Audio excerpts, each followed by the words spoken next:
మీ శ్రేయోభిలాషి అంటూ టీడీపీ అధినేత చంద్రబాబు నాయుడు ఆంధ్రప్రదేశ్ ప్రజలకి బహిరంగ లేఖ రాశారు. ఎన్నికల ప్రచారం ముగిసిన మరుక్షణం చంద్రబాబు రాసినటువంటి లేఖని పార్టీ కార్యాలయం మీడియాకు విడుదల చేసింది. దీనిలో ఆయన ఓటు గురించి, గత టీడీపీ పాలన గురించి సుదీర్ఘంగా వివరించారు. 2014లో రాష్ట్ర విభజన తర్వాత అధికారం చేపట్టిన తెలుగుదేశం పార్టీ సుదీర్ఘ లక్ష్యాలను పెట్టుకుని రాష్ట్రాన్ని అభివృద్ధిలో ముందుకు తీసుకెళ్లాలన్న లక్ష్యంతో ముందుకు సాగినట్టు తెలిపారు. అమరావతి రాజధాని సహా సాగునీటి ప్రాజెక్టులు, సంక్షేమానికి పెద్దపీట వేశామన్నారు. 100కి పైగా సంక్షేమ పథకాలు అమలు చేశామని పేర్కొన్నారు. 2019లో కూడా అధికారంలోకి వచ్చి ఉంటే దేశంలో ఏపీ అగ్రస్థానంలో ఉండేదని చంద్రబాబు తెలిపారు. కానీ అబద్ధాలు, దుర్మార్గాలు, కట్టుకథలు, మోసాలతో వైసీపీ అధికారంలోకి వచ్చిందని విమర్శించారు. ప్రజలు తమ సంక్షేమం కోసం వైసీపీకి అధికారం అప్పచెప్తే వైసీపీ నాయకులు భస్మాసురులుగా మారి రాష్ట్రాన్ని సర్వనాశనం చేశారని చంద్రబాబు పేర్కొన్నారు. ల్యాండ్, శాండ్, మైనింగ్, లిక్కర్ మాఫియాలతో రాష్ట్రాన్ని దోచుకున్నారని తెలిపారు. వ్యవస్థల్ని చెరబట్టి ప్రశ్నించే వారిని జైలుపాలు చేస్తున్నారని పేర్కొన్నారు.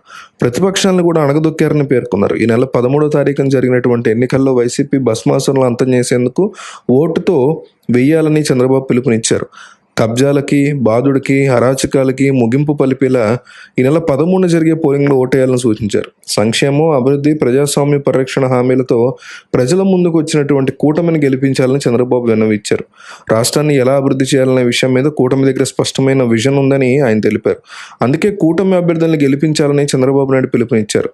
నిర్భయంగా, నిజాయితీగా ఓట్లు వేయాలని ఆయన సూచించారు. చంద్రబాబు నాయుడు యొక్క తిరుమల పర్యటన నేపథ్యంలో పోలీసులకు కట్టుదిట్టమైన భద్రతా ఏర్పాట్లు చేయడం జరిగింది. తిరుమల శ్రీవారిని దర్శించుకున్న తర్వాత రేణిగుంట ఎయిర్పోర్ట్ వెళ్లడం జరిగింది. 2024 ఎన్నికలను చంద్రబాబు చాలా సీరియస్గా తీసుకున్నారు. ఈ విషయాన్ని స్వయంగా ఆయనే చెప్పడం జరిగింది.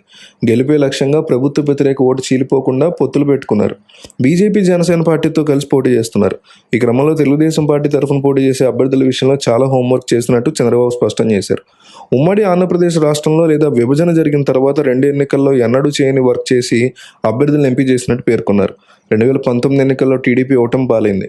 కానీ ఈసారి ఎలాగైనా విజయం సాధించాలని చంద్రబాబు నాయుడు వ్యూహాత్మకంగా అడుగులు వేస్తున్నారు. సరిగ్గా 24 గంటల కంటే తక్కువ టైమే ఉంది ఎలక్షన్కి. చంద్రబాబు నాయుడు మళ్ళీ చంద్రబాబు అను నేను అంటూ ఆయన ప్రమాణ స్వీకారం చేసేటువంటి పరిస్థితి ఉందా అనేది మీరు కామెంట్లో తెలియజేయండి.